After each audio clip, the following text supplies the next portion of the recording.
नमस्कार, खबरों का पंचनामा देख रहे हैं आप। मैं हूं आपके साथ पूजा। हम लेकर आए हैं देश और दुनिया की 5 बड़ी खबरें जिस पे चर्चा के लिए मेरे साथ स्टूडियो में मौजूद हैं कैपिटल टीवी के editor in chief doctor Manish Kumar. Doctor साहब, बहुत बहुत स्वागत है आपका। धन्यवाद। सबसे पहले नजर हेडलाइंस पर। संसद में बवाल, हंगामा, विरोध प्रदर्शन लगातार जारी। लोकसभा में पीएम मोदी का भाषण टला। हंगामे के कारण कार्रवाई कल तक के लिए स्थगित। संसद परिसर के अंदर राहुल गांधी, रवनीत सिंह बिट्टू के बीच तीखी नोकझोंक। राहुल गांधी ने बिट्टू को गद्दार कहा तो बिट्टू ने कहा देश का दुश्मन। सुप्रीम कोर्ट में एसआईआर पर हुई जोरदार बहस। एसआईआर के खिलाफ ममता बनर्जी ने सुप्रीम कोर्ट में खुद पेश की दलीलें। कहा बंगाल को किया जा रहा टारगेट, अब अगली सुनवाई सोमवार को। लंबे इंतजार के बाद मुंबई को मिलने जा रहा है नया मेयर। 11 फरवरी को चुनाव। बीजेपी का मेयर पद पर कब्जा तो शिंदे सेना का होगा डिप्टी मेयर। बलूचिस्तान में बीएलए लड़ाकों के सामने बेबस हुई आसिफ मुनीर की सेना। पाकिस्तान रक्षा मंत्री ख्वाजा आसिफ का बड़ा कबूलनामा। खबरों की शुरुआत में सबसे पहले बात संसद में मचे बवाल की। संसद के चालू बजट सत्र के दौरान लोकसभा में बवाल, हंगामा, विपक्ष का विरोध प्रदर्शन लगातार जारी है। लोकसभा में आज लगातार तीसरे दिन भी राष्ट्रपति के अभिभाषण पर धन्यवाद प्रस्ताव पर चर्चा नहीं हो सकी। प्रधानमंत्री नरेंद्र मोदी को आज शाम 5 बजे से लोकसभा में धन्यवाद प्रस्ताव पर चर्चा का जवाब देना था, लेकिन सदन की कार्रवाई हंगामे की भेंट चढ़ गई और पीएम का संबोधन टल गया। लोकसभा की कार्रवाई सुबह 11 बजे तक के लिए टाल दी गई है। आज शाम को कार्रवाई शुरू होते ही विपक्षी सदस्य तख्तियां लेकर वेल में आ गए और जोरदार हंगामा शुरू हो गया। हंगामे के कारण पीठासीन संध्या राय ने सदन की कार्रवाई स्थगित करने की घोषणा कर दी। सर, क्या जानबूझकर विरोध प्रदर्शन किया गया? वेल में घुस गए सांसद की पीएम ना बोल पाए? देखिए, मुझे लग रहा है राहुल गांधी ने पार्लियामेंट को शाउटिंग क्लब में तब्दील कर दिया है। कोई सीरियस डिस्कशन का वो प्लेटफॉर्म रहा नहीं। अब ये जो लोग संविधान की दुहाई देते हैं, संविधान को पॉकेट में लेकर के चलते हैं, उनके द्वारा इस तरह का शर्मनाक रवैया 1 दिन 2 दिन ये लगातार, इसका मतलब ये है कि ये लोग संसद बनने लायक नहीं है। इन लोगों को संसद कभी नहीं भेजना चाहिए। देश की जनता की गलती है कि इस तरह के उद्दंड किस्म के लोगों को हम चुन के भेजते हैं। राष्ट्रपति जी का अभिभाषण है, आप वहां झंडा, पोस्टर, बैनर लेकर 60 सेकंड में खत्म हुआ, क्योंकि कोई भी कांग्रेसी सांसद वो अपनी सीट पे नहीं बल्कि वेल के अंदर था। अब कड़ाई से काम किया जाए तो ये बाहर आकर के धरना प्रदर्शन, डेमोक्रेसी खतरे में है। लेकिन कहीं ना कहीं लाइन तो ड्रॉ करना पड़ेगा, लक्ष्मण रेखा खींचनी होगी। ऐसा कानून लाना होगा कि जो कोई सांसद वेल के अंदर आए उसको पूरे सत्र के लिए निलंबित कर दिया जाए, और 3 बार अगर कोई व्यक्ति इस तरह का काम करता है तो उससे उसकी जो सांसदी है वो छीन ली जाए, क्योंकि इस तरीके से तो हिंदुस्तान का जो पार्लियामेंट्री डेमोक्रेसी वो नहीं बचेगा। ये राहुल गांधी ये खुद नकारे हैं और हिंदुस्तान की डेमोक्रेसी को तबाह और बर्बाद करने में जुटे हुए हैं। जी, तो विपक्ष का रवैया वाकई में निंदनीय है। तो वहीं राहुल गांधी ने आज एक घिनौनी हरकत भी की है। दरअसल आज जब संसद के मकर द्वार पर कांग्रेस सांसद हाथों में तख्तियां लेकर प्रदर्शन कर रहे थे तो राहुल गांधी और केंद्रीय मंत्री रवनीत सिंह बिट्टू का आमना सामना हुआ और जुबानी जंग देखने को मिली। राहुल गांधी ने केंद्रीय मंत्री रवनीत सिंह बिट्टू को सबके आगे गद्दार कह डाला, तो वहीं पलटवार में बिट्टू ने भी राहुल को देश का दुश्मन कहकर जवाब दिया।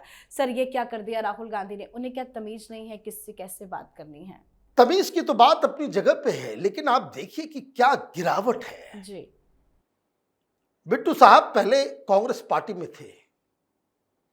कांग्रेस पार्टी में होने का मतलब है कि आप गांधी परिवार के लिए आदर सत्कार, कभी आपने सोचा कि कोई कांग्रेसी मुंह के सामने, कल तक बिट्टू साहब आपको अपना नेता मानते थे और आपके मुंह पे वो कह के चले गए तुम देश के दुश्मन हो।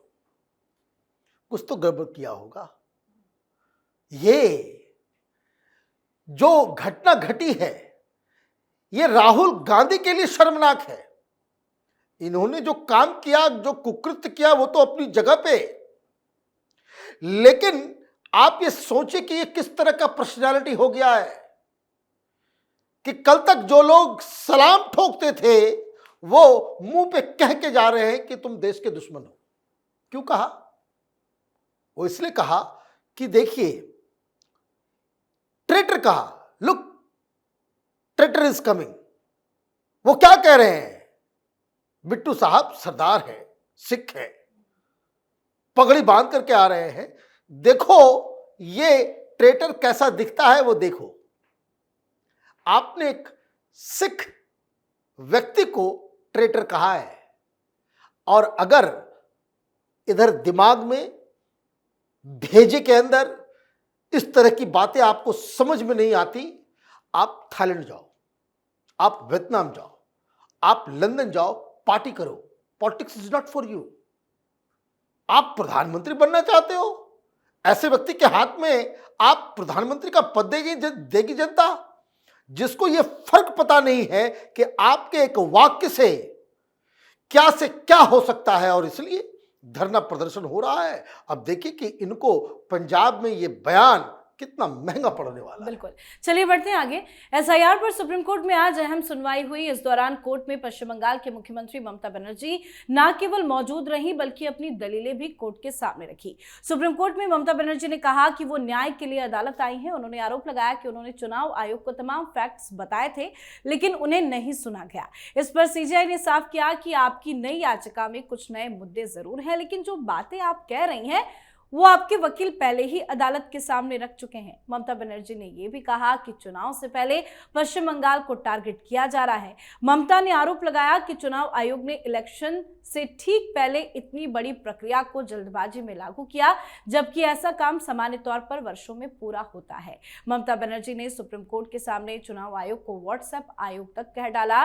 साथ ही सुनवाई के बाद कोर्ट ने चुनाव आयोग को नोटिस जारी करते हुए सोमवार को अगली सुनवाई तय कर दी है। सर, कैसा झटका आज ममता बनर्जी को सुप्रीम कोर्ट से लगा? देखिए, पूरी कार्रवाई के दौरान जजेस की तरफ से एक बार भी ये नहीं कहा गया कि ममता जी आप बोले। वो जितनी बार बोली हैं वो बीच में घुस गए। सर, माय लॉर्ड, हमको भी बोलने दिया जाए। उनके वकील चुप हो जाते थे, ये बोलने लगती थी। 2-3 बार डांट पड़ा। डांट लीगल तरीके से होता है। जज साहब ने कह दिया, चीफ जस्टिस ने, कि मैडम आपके बहुत बड़े बड़े वकील हैं, the best possible legal team you have, फिर आपको क्यों जरूरत पड़ गई आने की? लेकिन एक बात कहना पड़ेगा कि चीफ जस्टिस को इस बात के ऊपर ऑब्जेक्शन देना चाहिए था, ममता बनर्जी को बाहर निकालना था। आप एक संवैधानिक संस्था को आप व्हाट्सएप कमीशन कह रहे हो, बीजेपी का एक कमीशन कह रहे हो, और जजेस बैठ के सुन रहे हैं इस बात को कि किसी संवैधानिक संस्था की गरिमा उसको तार तार कोई व्यक्ति कर रहा है, और जजेस सुन रहे हैं। तो कल सुप्रीम कोर्ट के ऊपर भी किसी दूसरी जगह पे कुछ बोला जाएगा तो कोई कंटेम्प्ट नहीं होना चाहिए। ये एक बड़ी चूक हुई है। लेकिन ममता बनर्जी क्या लेकर के गई थी? 3 डिमांड। एक, एसआईआर की प्रक्रिया रोक दो। दूसरा डिमांड कि अभी जो चुनाव हो वो चुनाव 2022 में जो लिस्ट बना है उसी के आधार पे हो, और ये जो संदिग्ध वोटर्स का जो वेरिफिकेशन किया जा रहा है इस पे इमीडिएटली रोक लगाया जाए। इन तीनों ही चीजों में जज साहब ने साफ मना कर दिया।